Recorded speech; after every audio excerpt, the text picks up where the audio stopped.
All right, folks, welcome to Allergic to Silverware Live. I'm joined, as always, by Keith Cowan here. It's half-time. Drogheda v Harps. We're 2-1 down. Great start. Seymour scored after 8 minutes. Lovely goal, but controversial equaliser. We'll go straight into it. Cowan, what was your interpretation of the first goal? Obviously, set piece it was conceded for him, but the circumstances around it, how did you see it? Yeah, I think it's tough. Look, it's a tough one. Obviously, Barry's gone down. He seems to have a problem with his shoulder or something. And for the ball's fallen to Foley. Foley's knocked it out so his own player can get a bit of treatment. Now, at the same time, I think Drogheda maybe thought that they were going to knock the ball back. And, Deegan's clipped it back. I don't know if he's thinking that he's going to find the keeper's hands or what, but then McGinley's slightly off his line. And next thing, it's a mad scramble. He's flicked it over the bar. For me, look, I think, if it's me and I'm playing with Harps and that happens, I'm going bananas. I'm going absolute bananas that it wasn't knocked back to the keeper so the keeper could get the ball and then restart the game.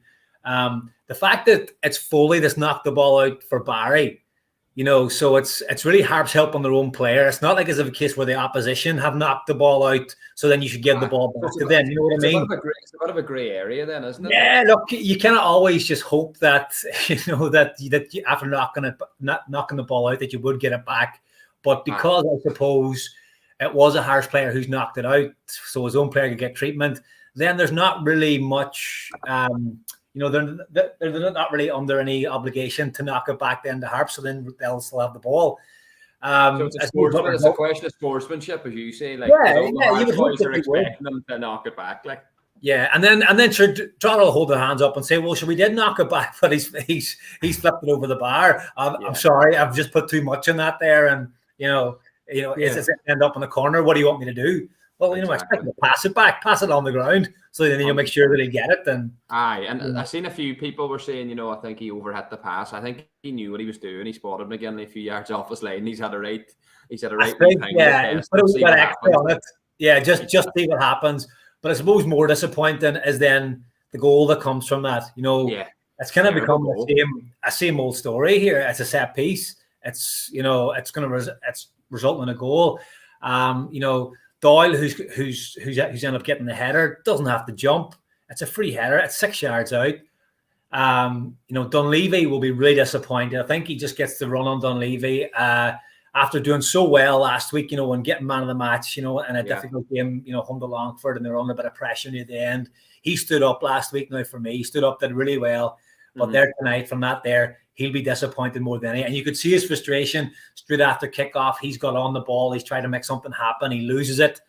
The ball gets away from him, and then he dives into a tackle. He picks up. Lucky didn't see red for that. Like, yeah, like I think you've seen them given. Like, well, I was just watching the Spain Switzerland game there earlier, where the guy similar type tackle. He goes in. I thought it was harsh red, like, to be fair, but I thought so. I thought so in terms of that one. But there, look, that'll be the one that'll annoy them the most. We talked about this. So what is this? What's the situation there? Is it man for man? They're going and just lads aren't getting tight enough. They're not defending properly.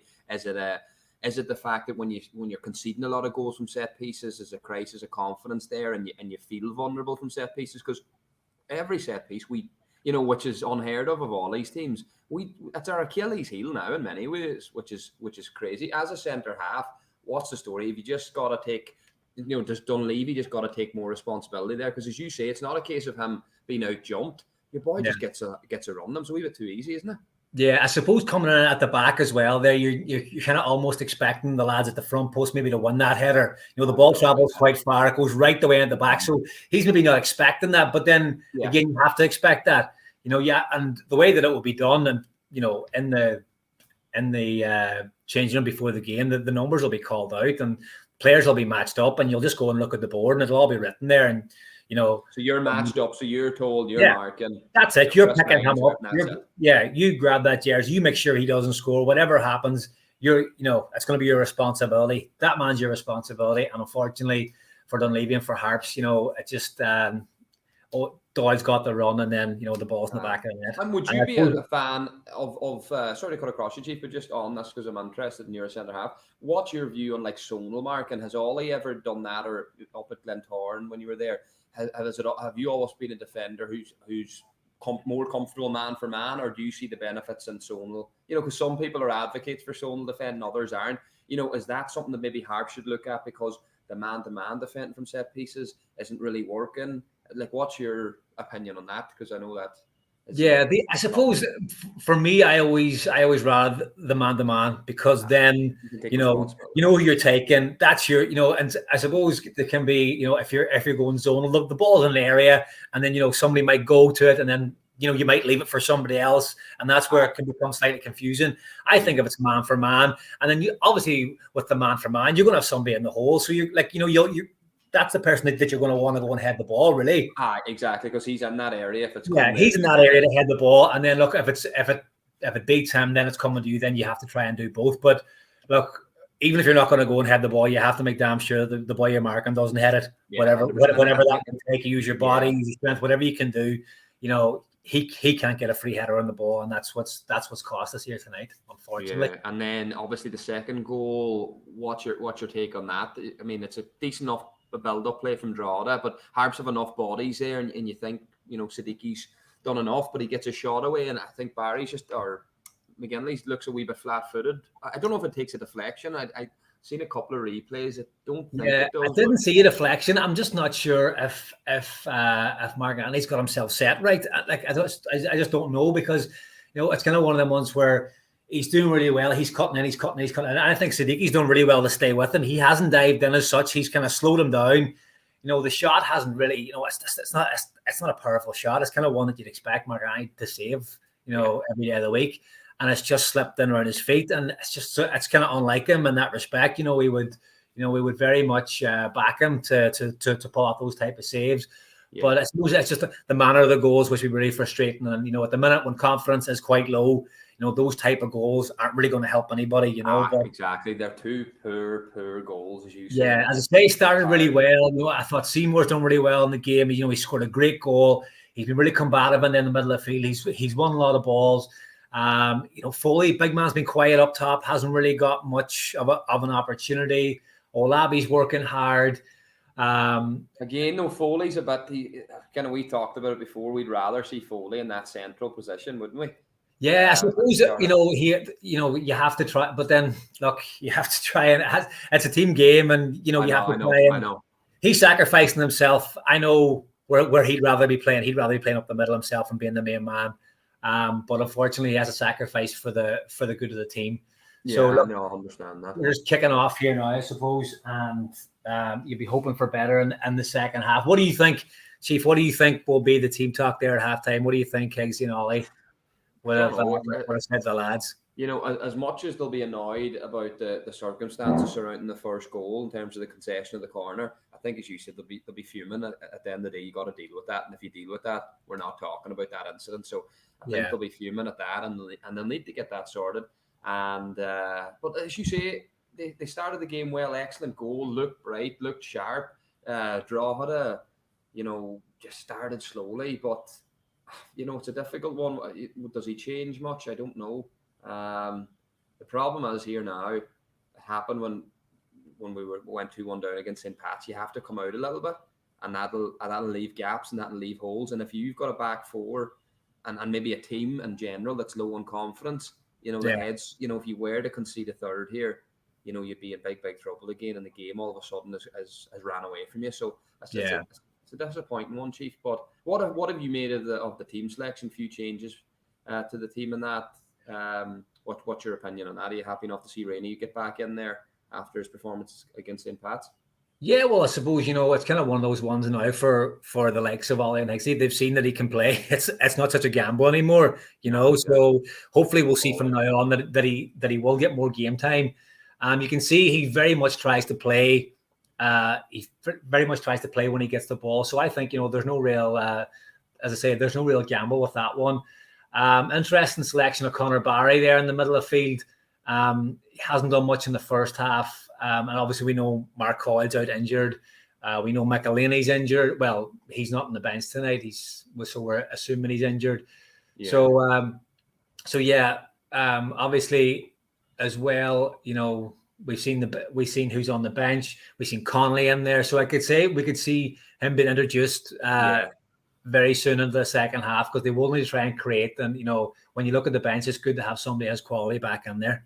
Absolutely, yeah, 100%, Chief, 100%. Yeah. But no, it's just again, it's one of those you're thinking after 8 minutes. And it was a wonderful strike from Seymour. And to be fair, me and you were probably at times earlier in the season but critical of him. We were kind of saying, hasn't really imposed himself in matches and that. But he's someone, to be fair to him, like we've criticized players in this, but we'll always we just call it the way we see it. Yeah. I think he deserves credit for. He's been excellent for the last number of matches, and great goal today. And to be fair, he's putting in a good shift there. But not just disappointing when you go 1-0 up away from home, as you said, Karen, to give away the goals, the type of goals we give away. It's just they're harder to accept than some lad knock it in the top end from 30 yards or whatever. Yeah, that's it. Yeah, it seems to be a hard luck story every week. There seems to be something with Harps, where whereas last week was it it was the goal that was offside. That wasn't offside in the week before, or the Monday night when we didn't get the penalty. And it just seems to be something now every week. And it's so hard when those things go against you to try and lift yourself. You feel like the world's against you. The referees against you. You're going to Drogheda here tonight, which is notoriously a tough enough place to go for Harps. And they'll obviously there's a few fans back in there. It'll feel like there's thousands back in there. Even just having a couple of hundred back in. 100%, yeah. So, and obviously, look, they're going to love this. They're going to love everything goes against Harps, because over the years we've dumped Drogheda out of so many playoffs. It's been absolutely brilliant from a Harps perspective. The one in 2019. They must absolutely hate us, So, no, I would love to see us just play there again from Seymour. Yeah.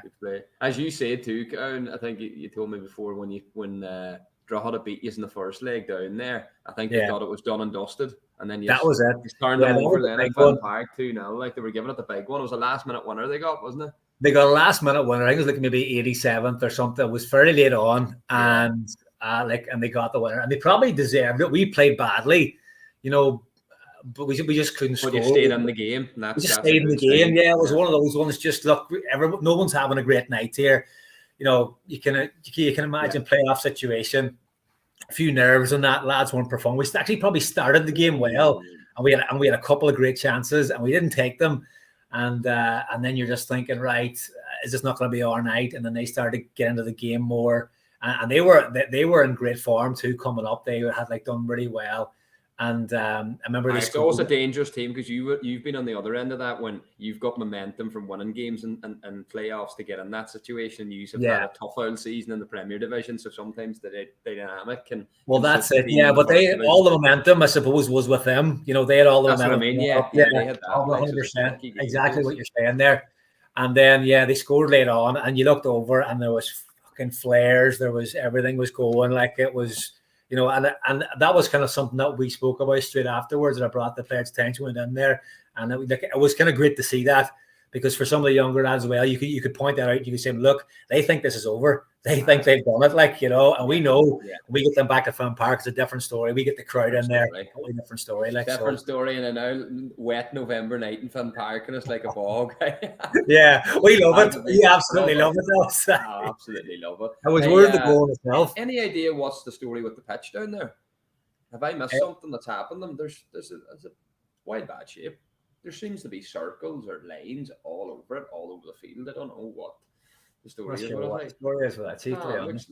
It looks like it's scorched or something. But a few comments coming in here. Sean McNulty, they should have knocked the corner out then after messing up the back pass like that. The Drogheda manager should tell players to let Harps score at the start of the second half now if he'd announced the sportsmanship. Wishful thinking there, Sean McNulty. Yeah. The goal changed the whole momentum of the game, knocked the stuffing out of Harps. They were in shock about the poor form of it all. Now, look, I agree. I think it wasn't the most sporting thing to do, but as Keith said, it is a bit of a grey area when, if it was a Drogheda player that was down injured, I'm pretty sure they would have knocked the ball straight back. But it was a case of, maybe we're trying to get treatment for Barry and slow it up or whatever. But Yeah, it's a tough one. Tony McNamee, what has Conor Barry done to get selected, either starting or from the bench? Is it because he was a schools international? I think, Karen, you already touched on that.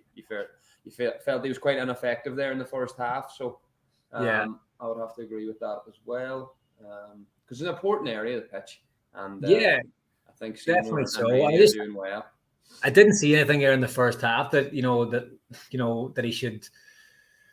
Obviously, look, he's a new player. He's one that's been brought in. He's, we've gone over this one before. Like he seems to get the chance. He's not local. Not that I want to ignite any of that out of the gate as well. But No. you know what I mean. They take our jobs. Generally, the lads get more of a rub of the green if they're not the local lads. So there, he's put the ball wide. I suppose it's the first thing he's done after 52 minutes. Tunde's done well. You want Foley out beside. You want Foley in the box, don't you?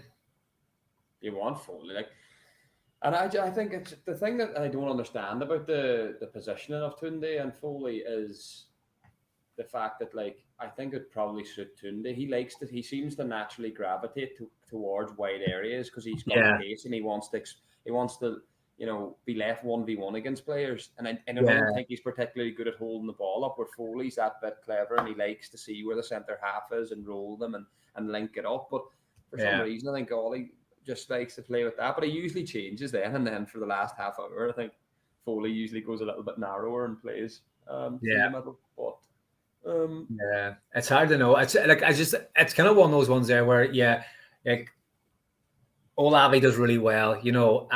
He's not really, doesn't seem to be a natural finisher. He doesn't have that knack, especially not like Foley has. When Foley gets in those positions, he hits the target. He finishes. He does really well. Olavi not so much. So why not put Olavi in the wider position? Yes, he mightn't hold it up as well, but just knock it to the players who can hold it up. Surely that has to be the idea. He's a big, strong boy. Put your foot in the ball. Give it to the players that can find those openings, and then put the big man up through the middle. Put Foley up through the middle, and you know what I mean? Like, the proof's in the pudding. Like, it must be so frustrating for him, who scored the goals that he had, who's had a great start to the season, who, when you put him in those positions, tends to score.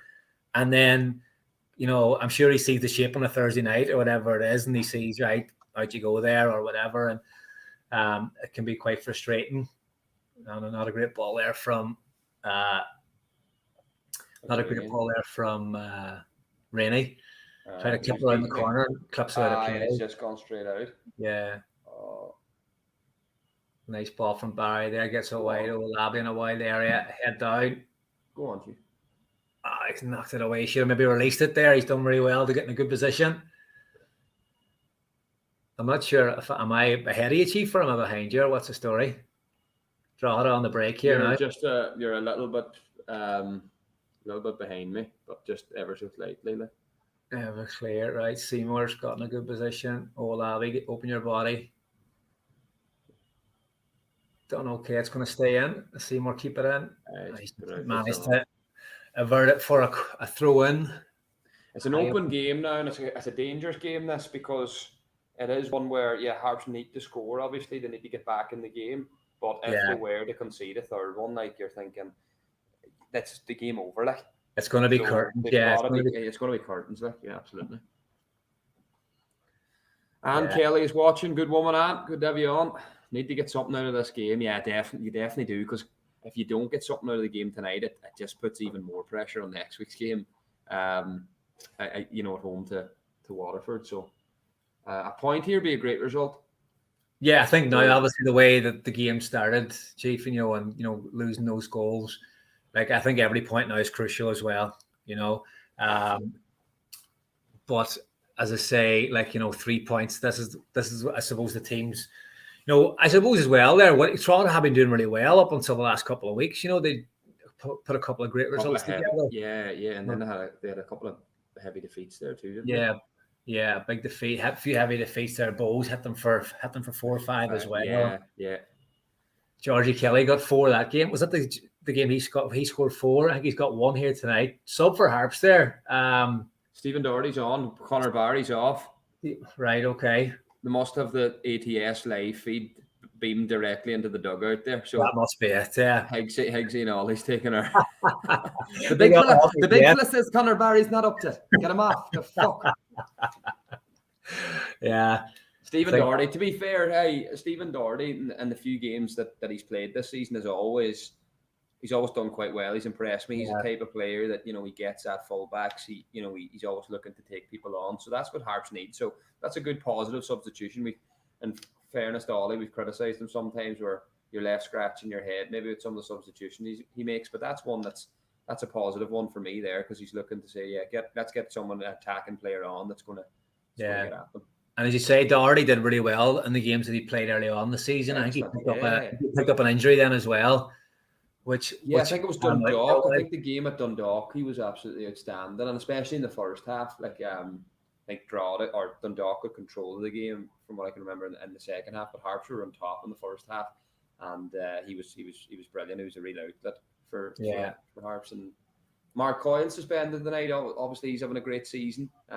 So he's a loss as well, because he's tenacious in there, and he's a quality player. But I have to say, and the few lads are commenting here, like Rainey is doing well in there, so Seymour, and it's good to see Ryan get an opportunity and being patient, and it's not easy. Yeah, but there's Drogheda of a free kick here in the edge of the box, Chief. I don't know. Yeah, see it there, Chief. Yeah, Foley. I think it was Foley brought down. He's tried to come back and make a tackle, and he's just a typical centre forward's tackle. He's just got the wrong side and tried to nick it off him. Now Massey in these areas we've seen is dangerous. He scored a scream. Obviously scored the winner at Finn Park with a cracker. Yeah. So McGinley will know the quality that he possesses in these areas. Hit the wall, straight into the wall. And Olabi breaks. Go on, big man. Just a bit heavy. Put the brakes on. He had the safety. We didn't see the safety net there. He did. He had the head down and the brake and the handbrake off. That was it. Yeah, so decent. Look, as we said, Harps will be going on there at halftime, scratching their head, but it's not a bad start. Obviously, we're approaching an hour. And I think naturally, we said this around the St. Pat's game as well. If we can get to the 75th minute mark, Drogheda will just naturally probably just drop back and say, right, we're happy enough. We've got a goal lead. We don't need to take any chances here. So if Harps can get to that stage and then, as they say, throw the kitchen sink at it then and try and get something. But it's crucial that they stay in the game. But Drogheda here, it's just a pity they haven't got somebody, with that real type of that spark or that creativity, the likes of a Mark Timlin there, maybe, to come on the game like this here to try and work something. He's a massive miss. He hasn't. He can't get himself fit. Is that he was fit? He came back for one of the games down in Waterford. And he came on. He done well, but then as I say, I think that was the one where they scored like two. I was chatting to him, and I think they scored two. He came on, and they scored 2 goals in about a minute. That was that one, and they ended up winning the game. Yeah. And I was chatting to him, and he said, look, he was delighted to get on. I was, kind of half slagging him. I was like, look, the Timlin effect, which was fair play to him. But he just hasn't been able to get himself fit. Again, I think he might have had trouble now or something, but. No, I know you're a big fan of him because you've talked about him a lot. He's a different type of player, isn't he? Like he's got a little bit different than maybe somebody in the squad. He's got that eye for a pass, and he's dangerous and he can score. Yeah, he's just skillful when he gets going, and he can beat men, and he's just but I just suppose that, it's been so long since he's been playing regularly now. There's probably been a couple of versions of Mark Timlin that we've seen over the years. Obviously, his Derry and Pats, very good when he sort of burst onto the scene initially. And then, he sort of came back, he came back to Harps, and, there was that stage where we were sort of all hoping that he was going to, bring that, previous, energy that he had in that. And it sort of took him a while to get going. And then the first season he was there, it didn't really happen for him. The second season, then it really started to happen for him, and he was just doing really well. He was, so hard to handle. As I say, moving past players and finding passes and finding that space, in between the lines, and just a bit of a nightmare. He would have holding centre midfielders looking over the shoulder everywhere. They don't know whether to go with him or stay. Yeah, he was popping up in these spaces, and was just doing really well. And then, he kind of picked up an injury. late on in the season, and then we weren't sure would he have made that playoff game then where he scored that great goal down in Limerick, where he's just sent the centre half for a bag of chips. Sent them for a burger, and he's just switched feet, and it's that's that stuff that you can't really, it's just natural ability. You just come 100%. out. And when you're saying too that the type of players that do play between the lines as well, they create so much space for other players as well. So it doesn't necessarily mean that he gets the ball all the time, but he's dragging 2 or 3 players out of position, and then that opens it up for other players. But very much so. But now Drogheda's got a stranglehold here in the ball, so that's an issue here at the minute. They seem comfortable and they're in control, but Harps just need to get the little grip again. If Seymour and Rainey can get a grip of the ball, and just keep a hold of it for a couple of minutes and just try to play their way into the game again, because I'm thinking there as well when we win it back, we need to get our sort of foot in the ball and get a few passes together and get us a bit more comfortable. I'm looking at Carl Sullivan there. He's playing a very deep role tonight. Like, at his pace and his finishing ability, you can see him just kind of getting on the ball here now. Like, he needs to be higher up the park for me as well. He needs to be kind of running at that, Drogheda defence. They say he's in a very deep role tonight, and not doesn't suit him, Cowan, for you. He's not suited there. I don't think so. I think, you look at the games that he's played, where he has done well. He's definitely more of an attacking player. But again, look, he's been asked to do a job tonight, I'm sure, and it's obviously for the benefit of the team. But I just think that maybe, not that any of the forward lads aren't having a great game, but there's probably players that can operate in a deeper role that can, a lot easier, and then push him further forward. 100%. And I mean, I think it was the last time Harps played down in Drogheda. I remember he scored that stunning volley in the edge of the box, like class. So as you say, like, you want players like that as high up the pitch as you can, because they've got the quality to produce a bit of magic like that. So yeah, definitely. A few comments going on here. Shane Galler, I think Harps need a draw or a point. Yeah, I think we've said that definitely. Mary McGinty, I'm reading subtitles here. Harps on the laptop, Italy, Belgium on TV, and news on the phone. Good woman, Mary. She's utilizing all the options. All the devices are going. There'll be some electricity bill at the end of the month there in the McGinty household. Good woman, Mary. Well worth it. Mark Coyle injured or suspended. He's Shane Bales came back to him and told him he's suspended. Yeah. So 25 minutes to go. Cowan, will we see? You mentioned it at halftime. Will we see Ryan Connolly come on? Do you think? We've obviously Doherty's on. Will we see Connolly brought on here now to maybe, as we say, try and get a grip on the game, get that person in a deep laying role, and maybe get Carlos Sullivan pushed higher up the pitch? Yeah, well, it seems to be that Rainey's in that kind of deeper lying role with kind of Seymour and Barry just in front of that there. So, I suppose as we say, Seymour's playing well. We don't make changes for the sake of making changes. You'd like to see him stay on the pitch because he has that energy as well that we talked about. And obviously his eyes in tonight. So, I guess it's tough just to look at where we could maybe make a change. I think we're doing okay at the moment. But you will have to freshen things up. You will have to give it, maybe another 5 or 10 minutes, and then see what can happen. Anything you can see, Chief? Any areas where you can see that where a sub could be made? I think I would bring Connolly on just because he's got that bit of experience. I think obviously Rainey and Seymour are both playing well, but they're going to get the stage around the 70-minute mark where they're tired, especially Ryan, because he hasn't played as much. So, it might be, just a straight swap there. Like, Rainey's had a great game, but maybe last 20, get Ryan Connolly on there, and he's got that kind of craft. He always looks to play forward early, and that might get players like Barry McNamee and Foley and Carlos Sullivan in those areas in the final third. So if I was in Ollie's shoes, and there's a reason I'm not, I would look to get Connolly on because he's a good player. And to be fair, I think we have a lot of young academy players there, but there's not a whole lot of options off the bench, really, if we're called. We've talked about the strength and depth of the squad, which is good, but obviously some players have left. There's a couple of players injured and suspended, so there's not too many jumping out at me, put it that way, Chief, in terms of that have to come on. Yeah. By all accounts, I think he was supposed to play at Pats a couple of weeks ago. So a week ago now, he was supposed to play the Pats game, and he's picked up an ankle in the warm-up. So that's kept him out of the Longford game, and then we see him warming up here tonight. So you'd have to imagine that he's not too far away from starting the game. from starting And again. Yeah, we get a few minutes here tonight. that's lovely play again from CE. Yeah. A wee cheeky nutmeg there. Go on.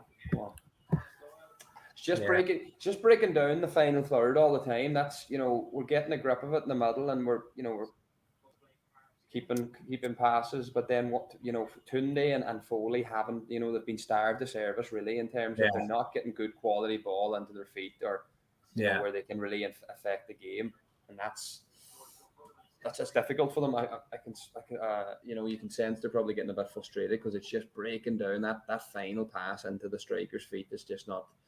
It's not getting there. No, we got a few comments. Anybody here? Yeah, Mary multitasking at its finest. Good to see it. Good stuff, Mary. Tony breaking news. Tony McNamee breaking news. Tunde breaks record for 10K and qualifies for Olympics. You wouldn't be a Tunde fan, Tony. Just going by your comments, you're hammering the poor man every week. We have what we have. We have to try and back these players at times as well. We're not all. He's not going to have a great game every week. I think he's definitely got better for me. He's definitely got better. Yeah, is it? I think the more he's played, still obviously look frustrating. But what else have you got? Who else have you got? What else? What other system can you play? You look to the bench there. You have Sean Boyd who's there. Hasn't pulled up any trees for me either since he's come in. So at the moment, I think that's what we have, and that's what we sort of have to try and what we have to try and go with. Couldn't trap a bag. No. Luckily, the ball's not. Rod's giving him a wee touch there. Breaking news, Derry fan. Good banter. Keep it clean, lads. Keep it clean. Yeah. But in fairness, I was critical of Tunde at the start, but I thought there was a couple of games, especially the victory down in Waterford, he was absolutely outstanding. And he is someone who's got that raw pace and that energy. Yeah. And he'd be a nightmare to play against at times, but there is that. He definitely has. Yeah. He's not the technically most gifted striker you'll ever see, but I'm sure, he's physically strong and he's a willing runner, and suppose if Harps are under pressure and away from home, he's a great outball count, isn't he? Like in many ways, but I would just love to see Foley more central. It's not more a criticism of Tunde. I just think play Tunde, but play him in a wide area and let him run in behind. Don't have him as the focal point of your attack because I don't think his hold of play is good enough. So. Anybody coming after you there? Ian Slevin says, Seymour beat our best player. Not the only positive of the night so far. Ian Slevin reckons. Kenny Corcoran's came on. What? You've had a few battles with him over the years, have you? No, he was mostly in the Premier League, Chief. I was in the First Division. But a player. Love your honesty there, Chief. I love your honesty. Played against him a few times. All right, yeah. Kind of one of those performers really that again just seems to be in the right place at the right time. Tidy, really efficient. So just a goal scorer. Yeah, but obviously, look, he's had a great career in the league. And it's a good move for him as well. I suppose both seem to be going in a different direction for him, and look, it's a good squad. The likes of him and Matty especially. Bringing that experience, bringing that, winning leagues and cups and things like that there, that's massive. And to have that. 100%. And Deegan came back from England as well, didn't he? So, they've a lot of experience there and a lot of quality too. So, it's a few other comments coming in here as well. No urgency, no rhythm in the team. That's Ian Slevin as well. Rod and Tony are having a wee bit of banter. Deegan's a top player, yeah. That's Rodney said he is. He's class.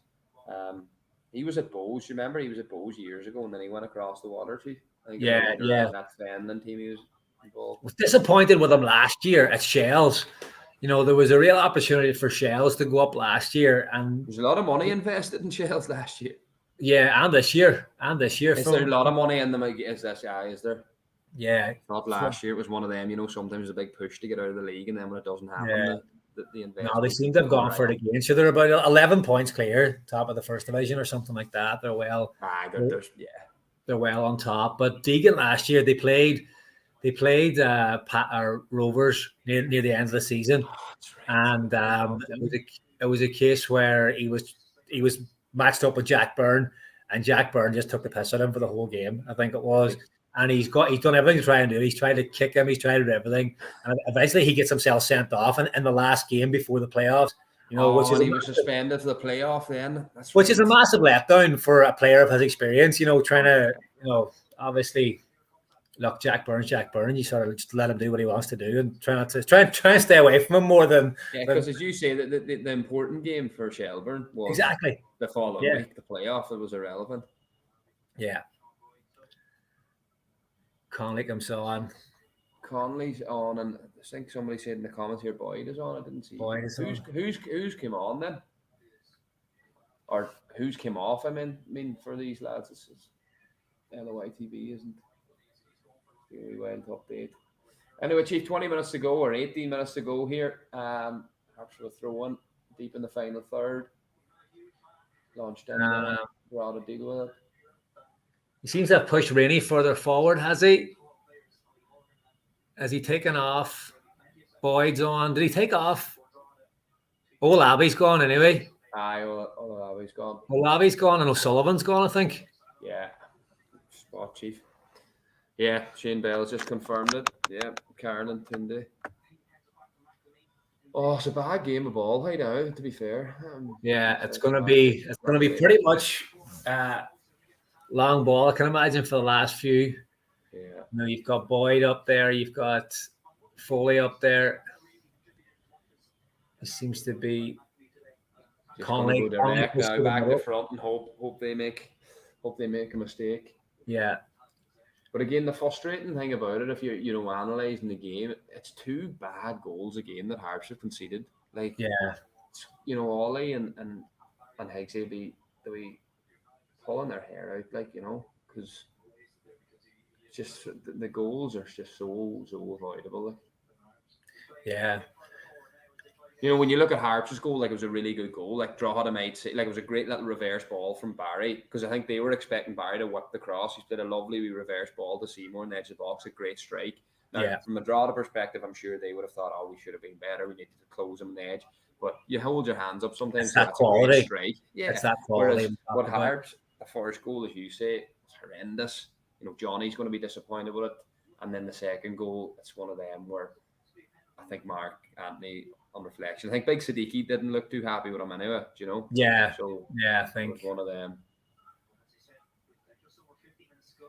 Yeah. So obviously highlighted there.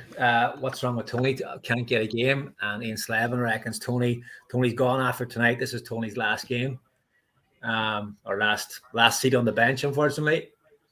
Yeah. So disappointed, lad. You would have played with him, obviously, for a number of years at Harps, so disappointed to see him go. Yeah, I just, it's very hard to get your head around how he hasn't seemed to, get a minute, really, as such, it's been, we see him through on at times, and, he's got a couple of, does he have one start?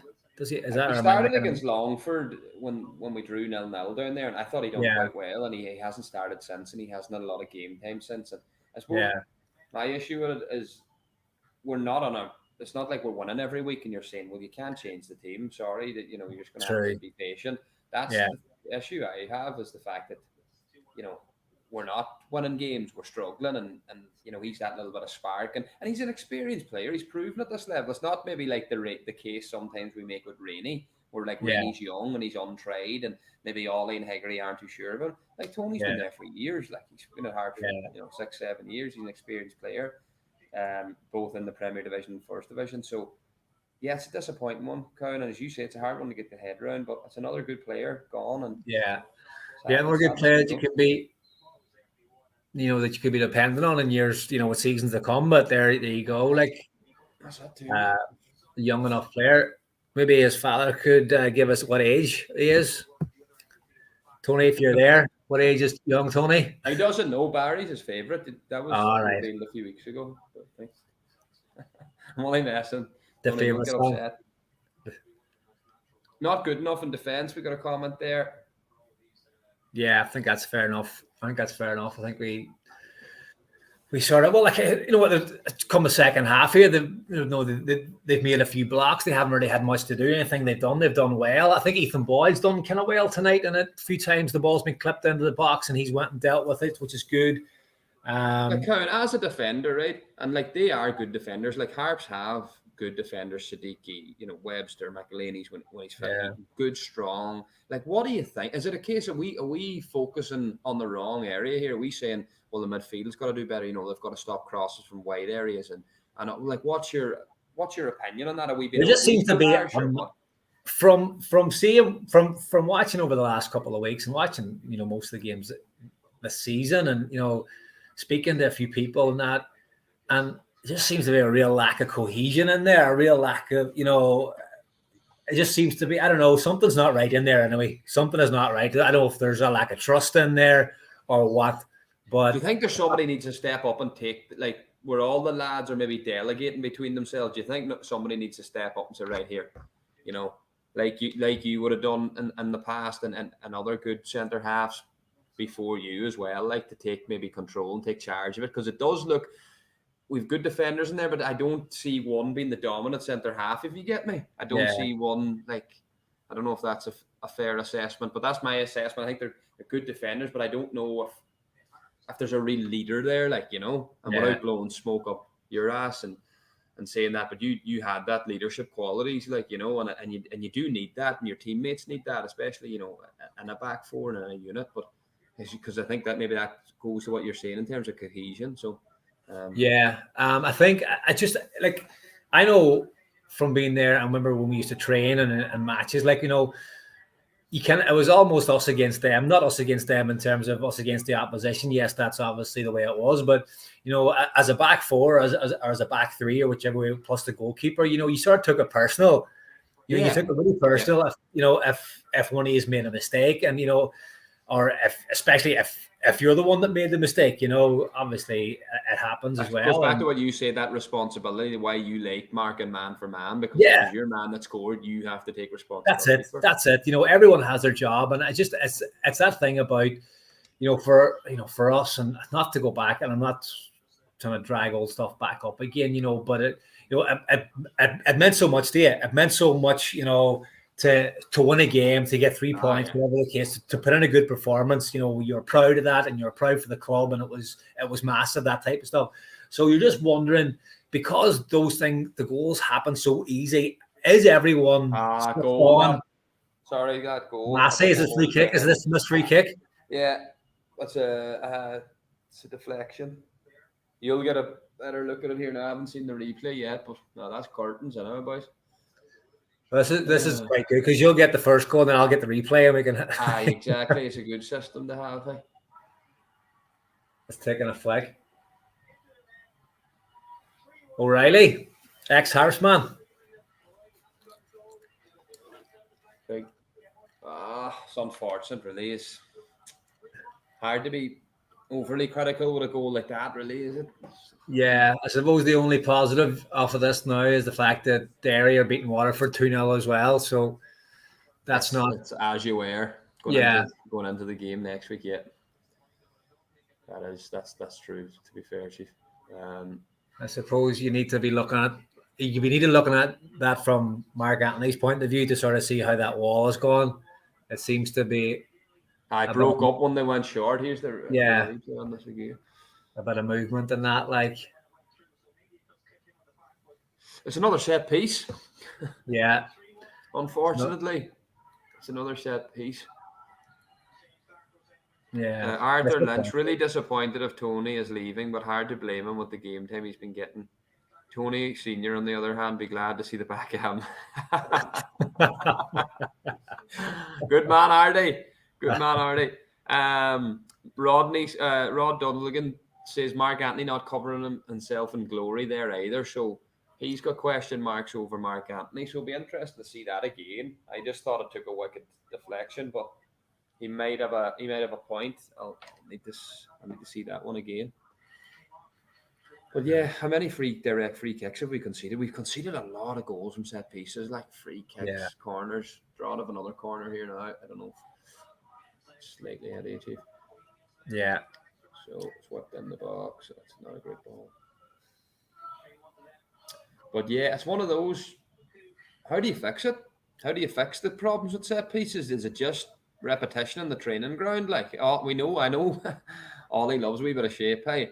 So it's not that he's ignoring this type of thing because he is a very, he's a manager that's, and you know better than me, he's a man of detail. Like, Very much so. And that'll frustrate him and Higgsy. They'll be absolutely boiling the way that the goals have been conceded, and especially that, the first one, and even to an extent maybe that one in terms of like giving away a free kick. And look, it's very easily done. We've all done it. We've given a free kick in bad lazy area. old leg or whatever. Yeah. Yeah. And there'll be something that will be spoken about before the game. Like I think they talked about on here, Chris Lyons is the most fouled player in the league. Sure, he goes down all the time. How many of those are legitimate fouls? Yeah, that's what I was about to say. If you throw yourself to the ground, law of averages, you're going to get something off it. Like exactly, and he's very theatrical as well when he goes down. Like, yeah, the very much the modern day centre forward. A touch at all. Connor Edwards, individual mistakes are destroying our season. I think that's a good point. Yeah, it's very clear to see that's a fault of ours. That's a fault of Harps. That's something that's disappointing very much. So how you fix that? There's nothing really on the training pitch as such you can do to fix that. There's not really, because you can train all you want in a match situation. It's just completely different. Like, so yeah, you can. Here's a comment coming on. Kyle McCarron, defense isn't good enough without Webster's the shambles. Would you agree that Webster's the top man? And like, I know you're a fan of all the centre halves there, and you rate them, but would you have him as the main defender in there? Then I think so. I think the fact that I think we highlighted maybe last week there, the fact that he's missing is a huge miss. He seems to be the leader in there. He seems to be the one, that does the organising and is very much he leads by example. And a player that I've watched for many years and always thought he was quality. Like, and I thought when he came to Harps initially, I thought it was a great signing. Not to say that they weren't really conceding from set pieces before when he was there, but look, it definitely doesn't help the fact that he's not available. Definitely isn't. Yeah, and then I agree with that as well. Rod says he's a diving her. Lions is a diving her. Who else is it? Time to get rid of one of the managers. Adrian Ferry ran out of steam and turned their backs on the ball, shooting themselves in the foot every game. Brian Dorian returned the cagey crab. Always get a wee touch. Brian Dorian, that's the man that's tasked now with developing talent in Donegal. So there'll be nothing coming through. There'll be nothing coming through for 10 years, hey, with that man at the helm. I know that's for sure. Derry will be well stacked for another 10 years, Chief. Derry, there'll be some talent in the Derry City in the next 10 years. Hey. They'll be going, what's the story, boys? You used to produce some talent for us out here. Brian Dorian's involved. Get him out. Kieran Cannon, just tuning in now, lads. What is going on? I didn't think we would make the top four, but I honestly thought we would be well clear of the bottom three. I'm starting to worry, yeah. Echo your sentiments there. What do you make of that, Con? Yeah, I wasn't really listening to you there, Chief. May I read that again for me? Don't doubt me, did you? I was reading something else on the screen that you were reading as well there. Go ahead. The first. Just Kieran Cannon said, that he's, he didn't think we would make the top four, but he honestly thought we would be well clear the bottom three. And I think me and you both thought that at the start of the season, and then the start that we had certainly encouraged us. But it has, like, the wheels have come off big time, like, and it's how do you, obviously we're on here trying to analyze. So I'll ask you, what do you think has gone wrong? And I know it's difficult to try and boil it down into one answer, but what do you think the situation? What's going wrong? Is he getting the best out of the squad?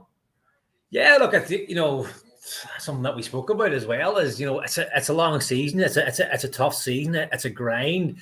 The managers have it's not up just anymore for a manager to pick a team to do training sessions. They have to make sure every player is happy. Has he been looked after? And that might sound a bit superficial to some people, but that's kind of the way it is now. You have you have to make sure the squad's happy. Obviously, if you're playing the same players every week, that's not really going to happen too much.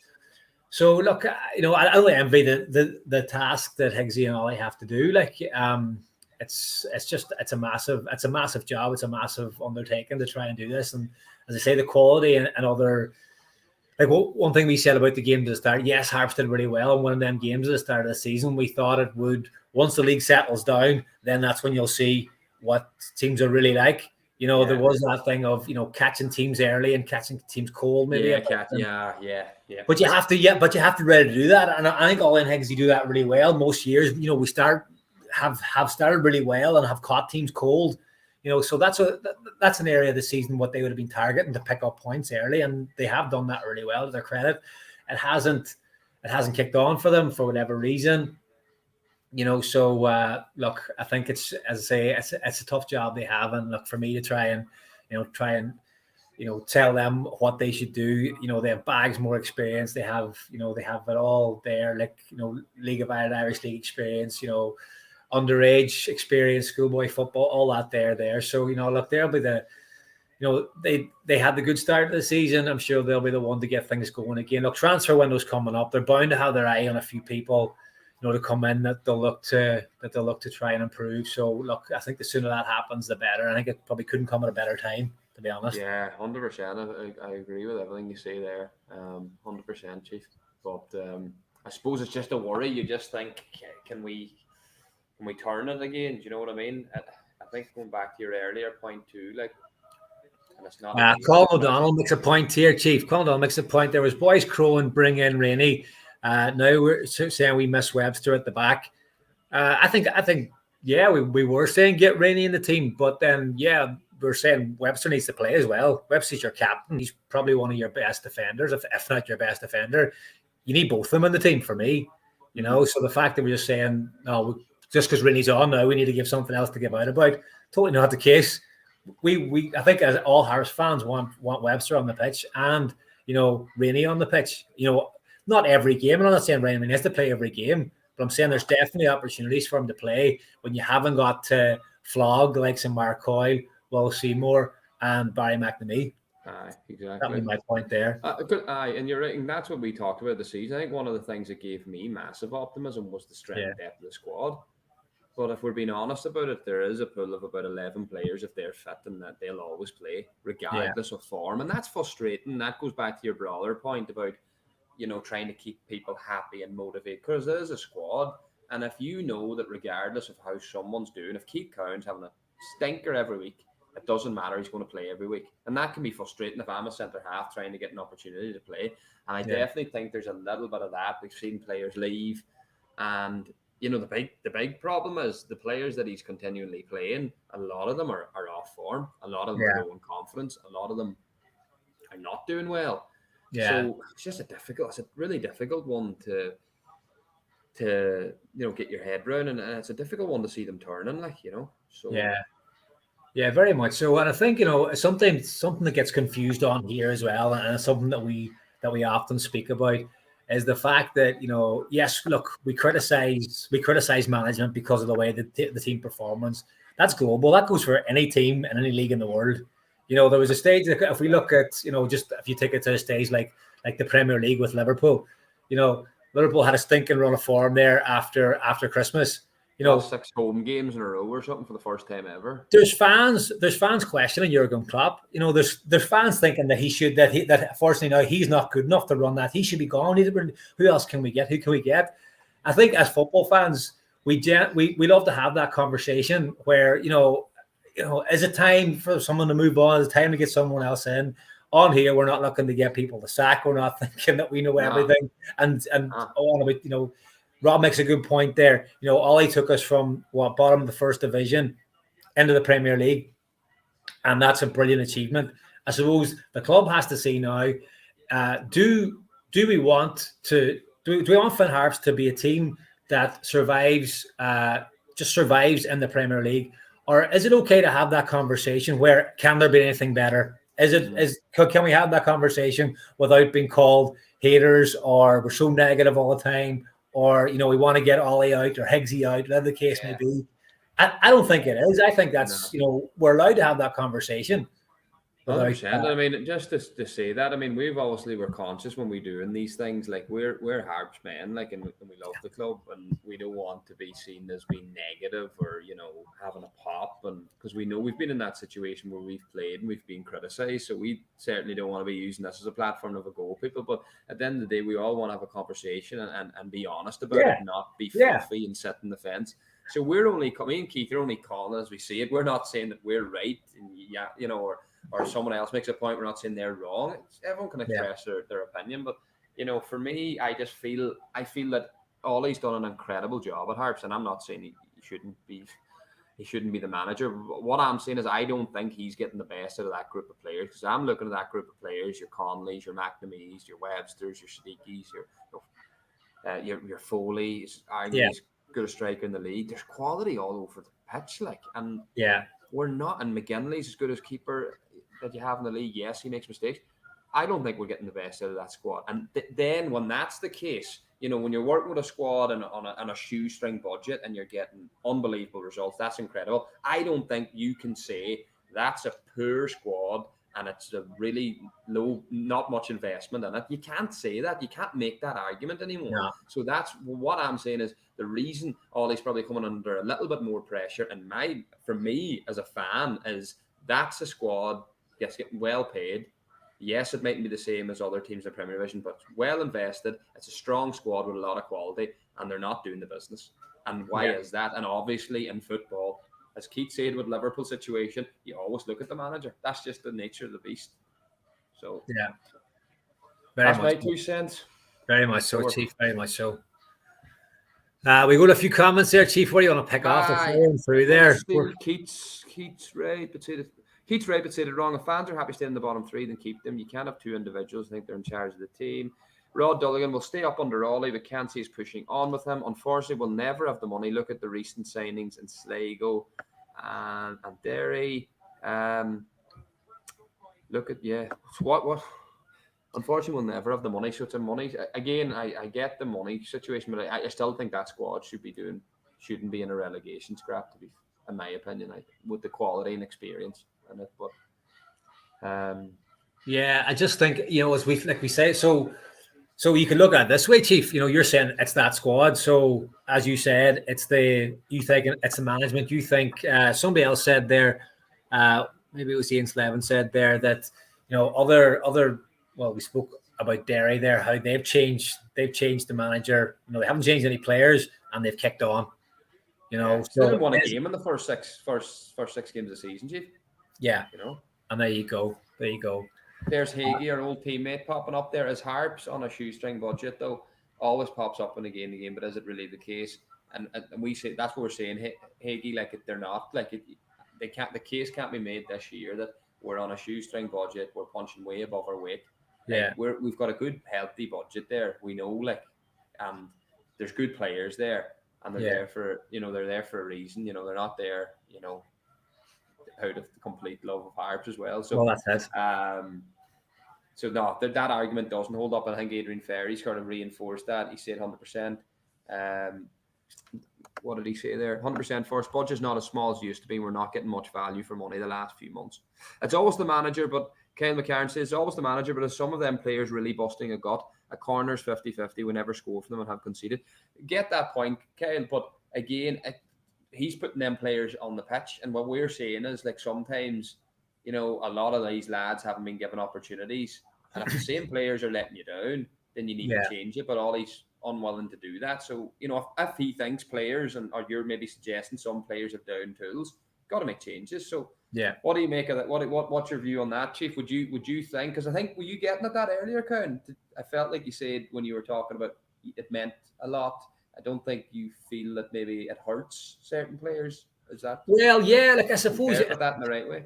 Yeah, look, I think it just again you sort of look around the changing room and you sort of see what Harps have brought in, and where look, yes, they have their own personal objectives and what they would like to do with their careers and stuff like that there, but I suppose you look at even the likes of, say, Barry there, and Barry's probably one of our best players, every week. He gives everything for the team. Like they make him captain, so they obviously, he must be good around the place, and he must be good with the lads and things like that there. Barry's a Derry player for me. Barry's always been, and that's been his first thing, obviously his first club. He's brought up and played there and won things there. So to sort of make that change and from the bust a gut, you think why has Barry made that step down? Obviously, look, it could be personal things, and it's all different. I don't know the ins and outs of it, but if he still had that fire, that real want to play football, would he not have stayed with Derry? Look, there could be a reason. I'm just talking objectively. I don't know, but I'm just asking. You look at the likes of Webster that we think is brilliant. Again, captain material, someone that really leads by example, a really good player with Harps. He's come all the way to Balbafay. Why is that? Is it because he is the best option that he has? Does he want to come and play for Ollie Horgan? We look at the players. There are some players that are there that this is their only option, and that's the harsh reality. That's a fact. We've heard that through the grapevine. We spoke to a few players that are there. Some lads weren't interested in being here at all. Next thing, it's their last option, and they're enjoying it, not too bad. Look, we seen Mark Russell leave again. That could have been for different reasons, personal reasons. It was all fine when he was playing and he was doing really well. When things started to go bad, he's thinking, well, you know what, I'm not really enjoying this. Again, I'm just speculating. I don't know. You can't say I can't say these are the reasons. I'm just again speculating on them. So look, I think it's just a fair point. It's a fair point. I think everyone listening will understand what you're saying. Yeah, I get that. It's a case of you don't know everyone's certain such personal situations. I get that, but you do probably think, well, why have they gone up here and left? Yeah, such and such and that. But look, it's a tough one. There's a few comments coming in there, Chief. I don't know if you spotted any there. Do you want to? Let me see. But an excellent point from you. I totally understand what you're saying in terms of, does it mean that much for them? They've had good League of Ireland careers at different clubs, and our Harps just another club to them, and unfortunately sometimes that is the case. Like you see players, especially down and around Dublin, they bounce around the clubs. You've seen Ronan Finn used to bounce between Dundalk and Rovers every other year. So I think when you play for Harps, you do need to have that actual sort of affinity and love for the club, and there's been plenty of players that are outside Donegal that have come up and been superb players for Harps, and will continue to be, but I just, as you say, you'd have to question some of it. But look, again, I think we're terms. I suppose we're sort of clutching at straws here, and we're kind of pulling on every different avenue to maybe why things aren't going the way they are. Like, we're having this conversation. We're not saying, oh, the reason Harps are doing bad is because Webster's in there, fucking Boyd's in there, up there picking up his money, and he doesn't up care. there, doesn't give a shit. Yeah, we're not like saying that. We're just kind of saying why is it? And I'm saying, well, maybe that could be a reason. That could be a reason. Not saying it is a reason. As I say, great lads, a lot of them. Met Mike Foley a couple of weeks ago. Great lad, seems to really enjoy it up here. So but again, we're just kind of asking those questions. Could this be a reason? We don't know. 100%. We don't know. Exactly, and it's yourself. Like, it's a combination of factors that are typically at play. But Dylan Doherty reckons he's got a solution to the problem. Bring back Keith and Packy and no more set piece goals. Simple. That's true. But then none of the midfielders would get a decent ball into their feet. Yeah, that's true as well. Keith and Packy are good players. No more set pieces, but we wouldn't score too many either. Tell me this, big fella. Do you fancy coming back, John Gannon? You don't want to play up there, like. Come on, go back to that. No, hey, thanks, lad. Again, everyone tuning in. Great comments. Like, we're missing loads, so please don't think we're paying your comments off or whatever. It's just hard to get to all of them, and there's been such brilliant comments coming in here, from different people and that. Yeah, there's loads playing in here, to be fair, and we're probably actually doing too much talking tonight, which we shouldn't be. So we should be listening more to people. Alan Kelly says, sad to see Tony leave. Love him in a Harps jersey, such passion. That's true. That's one thing that Tony always had, bags of passion when he played, like, and you could see it. Big goals, big games where, Tony always played, and it's strange to just see him, given such a cold shoulder, very much. At the start of the season, he was one of the first players that was signed in at the start of the year, I was surprised at, because he didn't seem to play a lot the season before. So it was great to see him, committed. And then look, he hasn't really got his chance. But like, to be fair, like, it's difficult. It's difficult to see why. Obviously, the management will have their own ideas. 100%. And even Harkin, without bringing up that again, like, Harkin was someone who's valued, like a quality player that had still a lot to offer. The way he finished last season, he was outstanding, and he's there. He's been kicking his heels since, and you're there thinking, that's a man that was the skipper and had a real passion with the club and a connection. His dad played for the club, and his grandfather still involved with the club, and that was one that disappointed me. And I think someone who, when things weren't going well last year, he came in and played. Had really got certain games with the scruff of the neck, and just would be a great option to have now. He would be a great option to have now. And look, a few other comments coming in. Rod talking about our broader point about, as you said earlier, Karen, are we just happy to survive, or can we push on? And he said, do people think that the squad would be affordable if we were paying the wages from the gate receipts? It's a difficult one, around investment, and we know how hard it is to keep senior clubs going and the investment required and to get a competitive squad. But all I'm saying is that squad at the minute there's been a good investment in it, and it should be doing a lot better. So I don't know who at fault for that, or who you blame, but the way football works is the finger's going to be pointed at the manager. And just Colin the Don's made a point, and I don't know if he picked this up wrong here, Colin, but Ollie is certainly not there to fill his pockets with wages. That's a fact. His heart is good for the welfare of the club.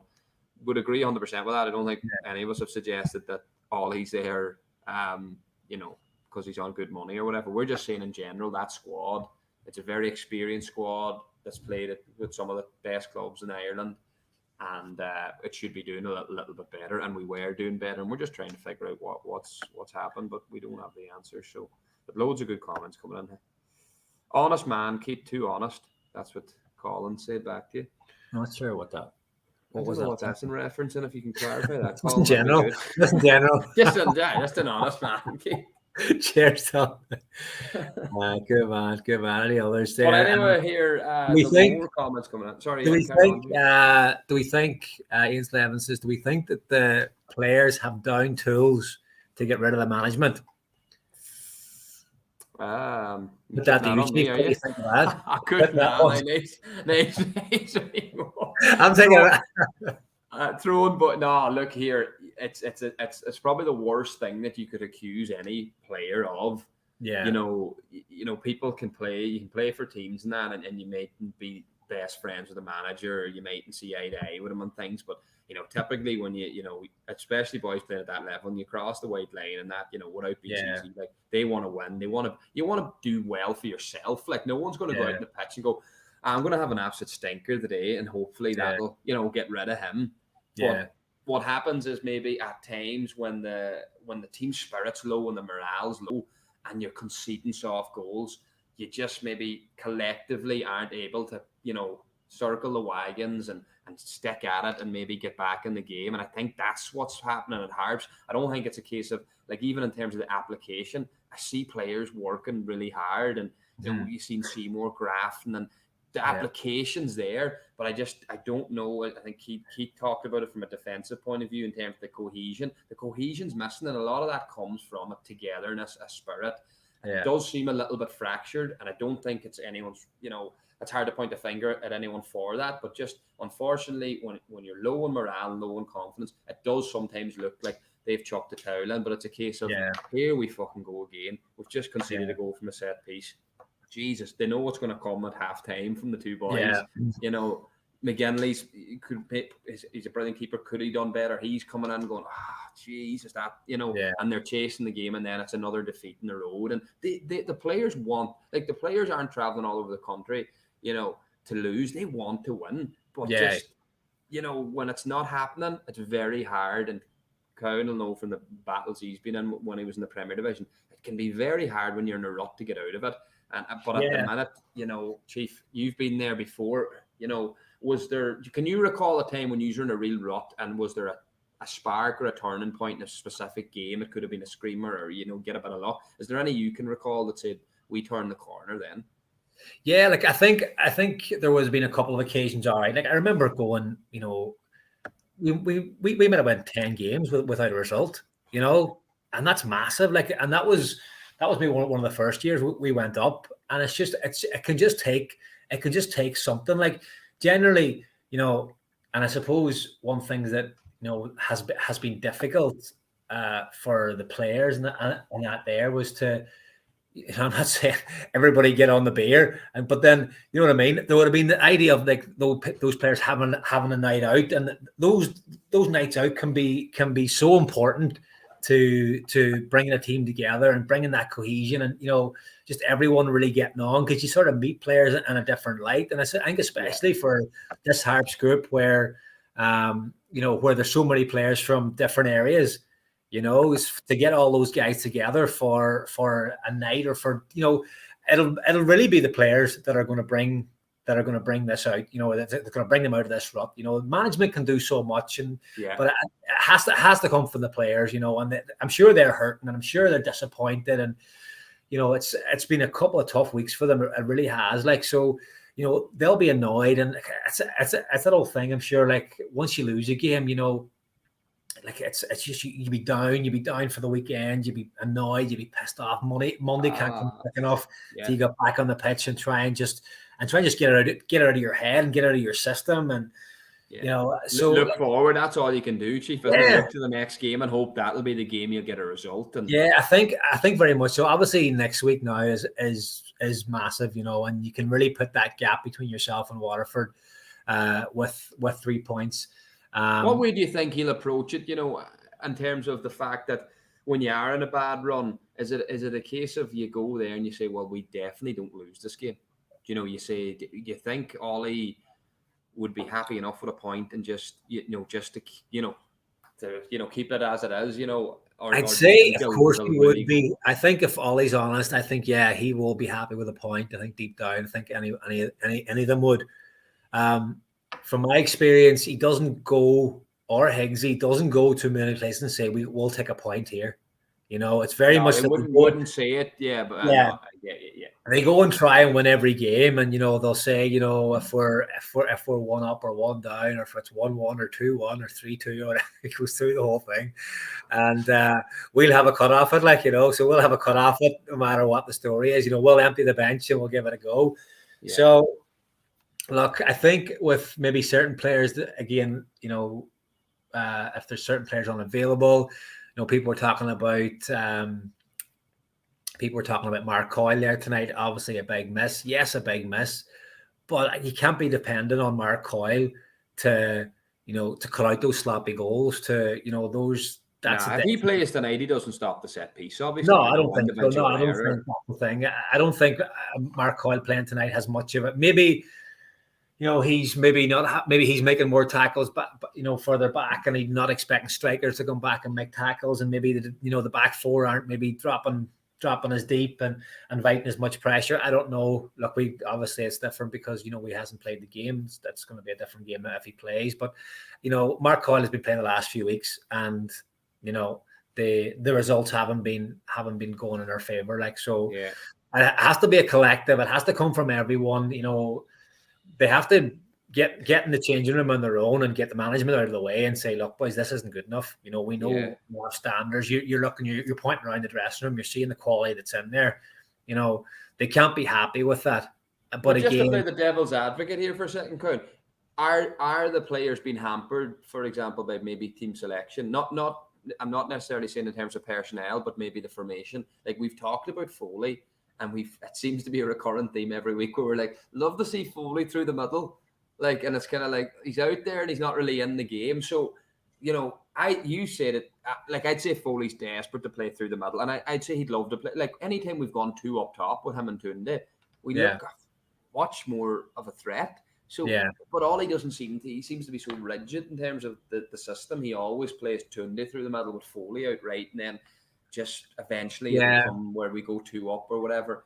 Like, so I get what you're saying, and I think you're 100% spot on. But just to play the devil's advocate, are maybe the players in there as well? You know yourself, players chat. We're like, we need to go two up top, but we need to change the system a little bit because we have not really changed the system at all for any game, really. True. Yeah. Look. Yes. You can blame the systems, but again, not blaming the system. But I'm saying, are they hampered? Are the players not getting the results because, well, I'm going to be out wide right. We're not really going to have a grip on the game, and I'm going to be coming in off the line, and I can't really impact the match that I want. That I can. Yeah.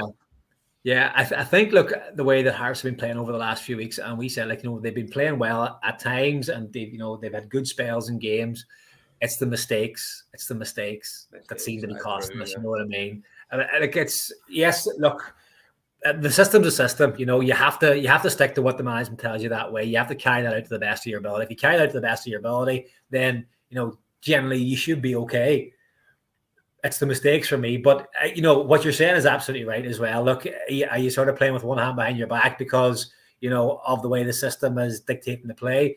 Then, look, Barry was almost playing as a left back in the first half. It looked 100%. Yeah, if you have Barry's playing left, your best midfielder, your ball playing, your creative midfielder who needs to be playing though. Like his pass for the goal was brilliant. People say, "Oh, we just cut it inside." No, but Drogheda was shaped, expecting him to whip the cross first time. He reverses, and all of a sudden Seymour's the space scores. That's that bit of quality that you need. But he's in the left back area, we seen for the goal. He was on the edge of his own box for the corner. The time that he kind of hurt his arm or whatever. He hurt his arm exactly. So he's there for that, and look, he's doing a job. He's been asked to do a job. He's doing it very well. He's doing the best of his ability. We see the quality that he has higher up the park. We would like to see him in that. I feel that just a couple of little changes where that's Barry a wee bit higher up and Foley playing through the middle. But you know what? See, you can chat about positioning and that as much as you want, but I think what you said, you're right. Like if we deal with the set piece and the corner, we're still 1-0 up. If we can be better for the second goal, like they're so avoidable. So we can, I'm listening to myself making the argument, but at the same time, what you said is just ringing in my ears. We're like, it's individual mistakes and they're terrible goals. You can look at that. In terms of, look, it shouldn't have been a corner in the first place. It shouldn't have been. They should have knocked it. They should have. Whatever, that's gone. You push the reset button for a set piece. Everybody looks around and says, right, where's my man? That's him. He's not scoring. Whatever it takes here. Whether it be if it's the dark arch or whatever way, you stop the man getting to the ball, whatever you have to do. And that's just not done there.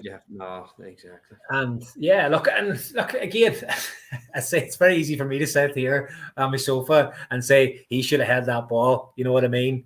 Like it's happened to all of us in terms of, well, it wouldn't happen to you, Chief, because you never actually went for a header in your life. I don't think, did you? I never got off the bench, so I was right. It's hard. It's difficult from there. But you know I what was I mean? always well placed to comment on these things. But no, I think though, as you say, so the difference in this in your career is you have your boots on.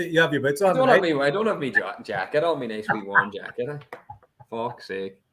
But no, Chief, you're spot on, and again, I just think to reiterate what we're saying, like, because I'm sure some of the players watch this as well, and like we have the utmost respect for the lads playing, for Harps, because we've been there before, and especially Cowan in terms of playing in the Premier Division and that quality, where maybe sometimes in the First Division you get away with those mistakes, like where in the Premier Division the quality you're just punished all the time, and it can be tough, and you're traveling all around the country, and I know what it's like for chatting about Tony McNamee leaving. I know what it's like to travel all over the country for 4 months and not get off the bench, and it's tough. Like, and people are asking, did you play last night? That dad ring me, did you play last night? No, and you just gotta. It is a tough grind. So I have respect for every single one of the players in that dressing room. You know what I mean? But we're obviously doing this, and we can't, butter it up. Like things have gone bad. this last number of months, and it's worrying, and it's worrying for us. Yeah. And I can really relate.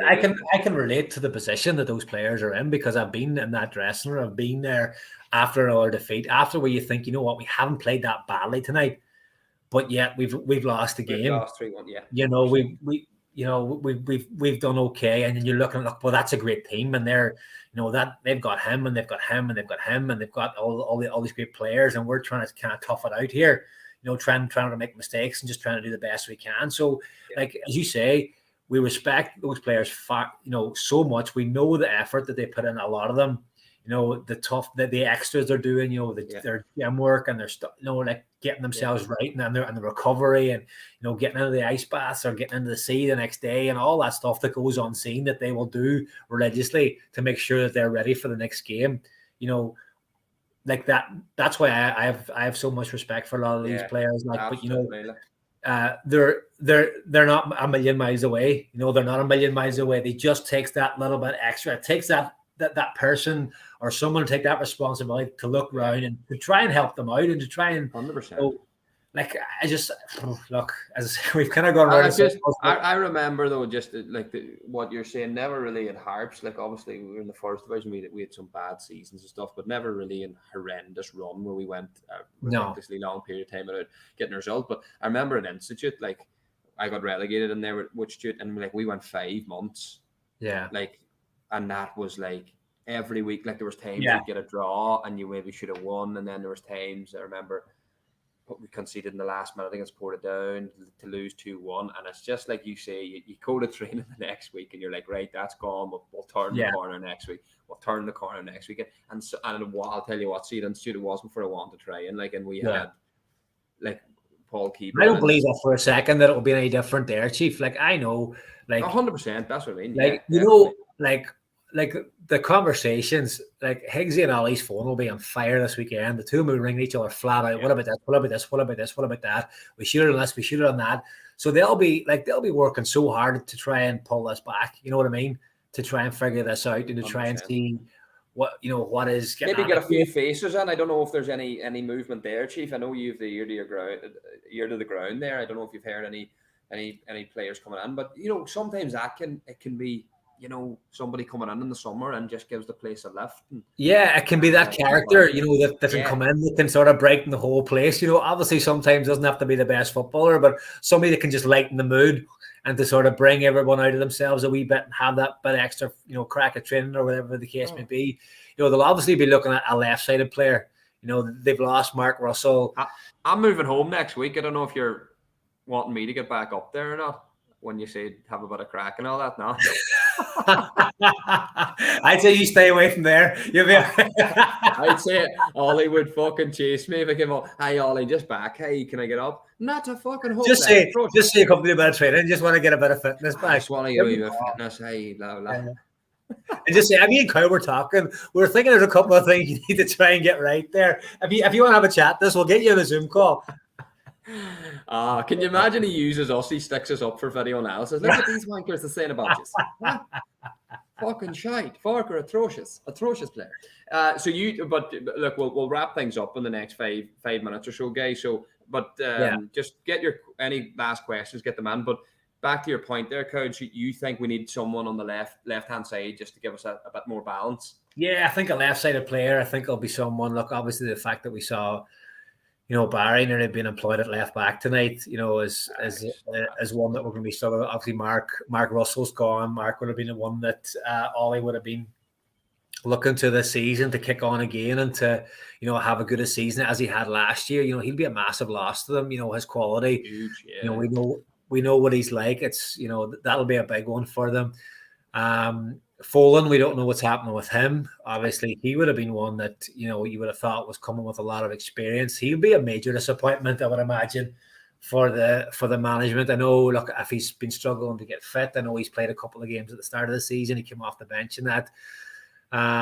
But it's a nightmare. Like when you get a player like that and you want him fit, you want him playing, it just hasn't materialized. So it is, as you say, it's a big disappointment. Like. Yeah, so I can imagine he might be moved on. Obviously, he came in with again a big price tag and a big, I suppose, reputation, and it hasn't really materialized. Obviously, there'll be a few maybe looking to go the other way as well. They might be thinking, they might have the same type of attitude as some of the lads wanting to get out, not getting game time and that. So so look, we've seen another lad, Luke Rodden, got on there tonight as well, another young guy who was given an opportunity. Look, the more minutes these guys get, the better. Look, so we can't knock that. I think as I say, we something that we sort of say on here is that young players don't get enough game time, don't get enough opportunities. You can say yes again. The game's gone, and they throw a young guy on. Irrelevant to him, he's going to be glad to get on the pitch. He's going to be glad to get some minutes, so that's going to bring him up as well. So, look, there's a positive amongst them, and again, we spoke about players that did really well tonight. We spoke about Seymour, who I think did really well. Chief, you said the same as well. Someone that we would have been maybe a bit critical at the start of the year. Yeah. But it has definitely raised it. And it has definitely stepped up the mark as well. He's getting the game with a scruff of the neck. As a midfielder, watching him in there, like as I said, I've been a wee bit critical of his distribution at times, and he's full of energy in that. But I used to feel that him and Mark Coyle were like maybe quite similar, that they were doing the same thing, and we needed a bit more quality. And again, I think I love Mark Coyle as a player in that, but I just felt too similar, but he's really started to come out of a shell a bit, and he's driving at people, and he's he scored a goal tonight. That could spark a run where he starts chipping him at more goals. So no, there has been positive. I thought Rainey was excellent again tonight. And there is positives, and I think you're right.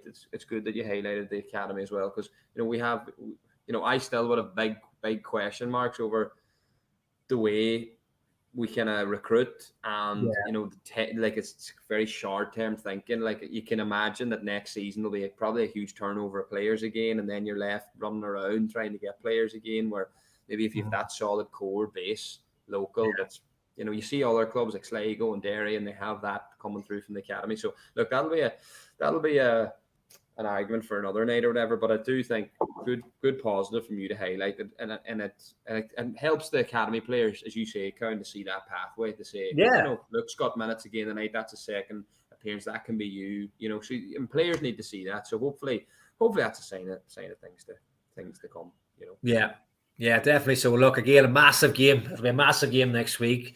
We had intended to do the Watchalong next week, but it has been moved to the earlier time of to be honest, a 5:45 kickoff, we think's it's probably a waste of time. Half years will be still working and doing, your bits and pieces and all that for the weekend. So we might maybe jump on later, maybe after the match for some post-match reaction or whatever.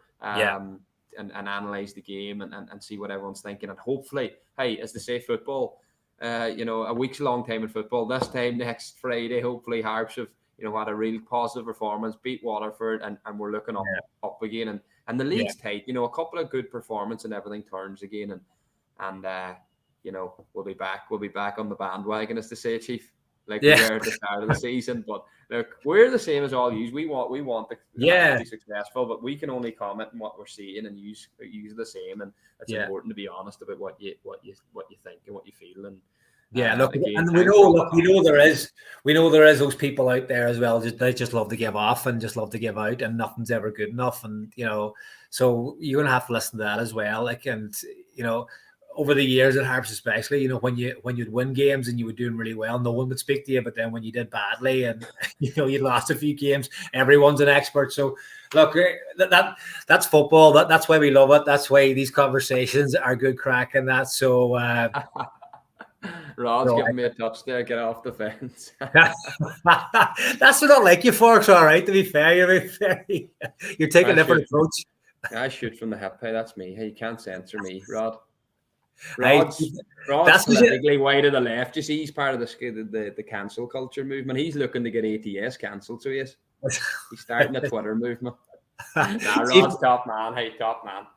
Chief jump on the fence now because he's coming home a few weeks, and he can't be throwing them stones from Dubai anymore. I'm home next week. Hey, when the stadiums open up, that's what we'll do. Hey, when Finn Park's back open, we'll get up into one of the pubs one night before a game, and we'll have hopefully Rod and them will be back from Sweden, and we'll get all the Harps fans in there. We should do something, maybe, everyone, something live in a pub or something, and we'll go to the match, and then, afterwards we should do something like that. It'd be nice to, we're doing this through Zoom and that, but obviously with me being back in Ireland now, moving home next week, and Karen, it'd be nice to do something like that. Just be stepping into the screen, Chief. Step on the screen beside me. Just there you go.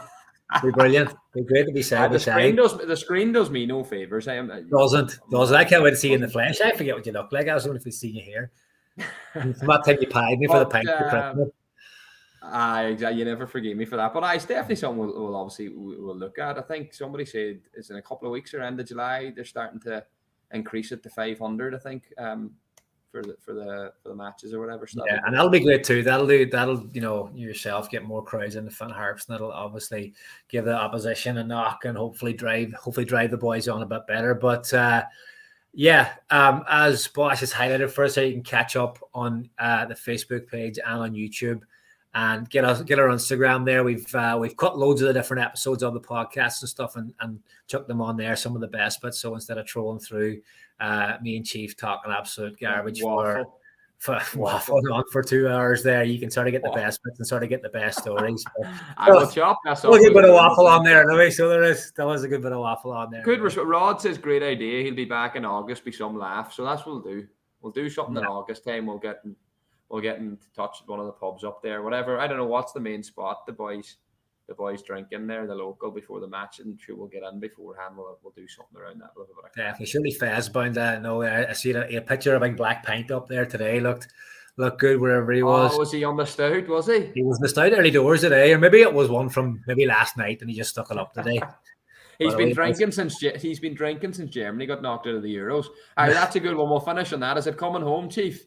Is football coming home? What do you reckon? What do we reckon? Anyone else that's on here? Are England going to do it, Chief? What do you reckon?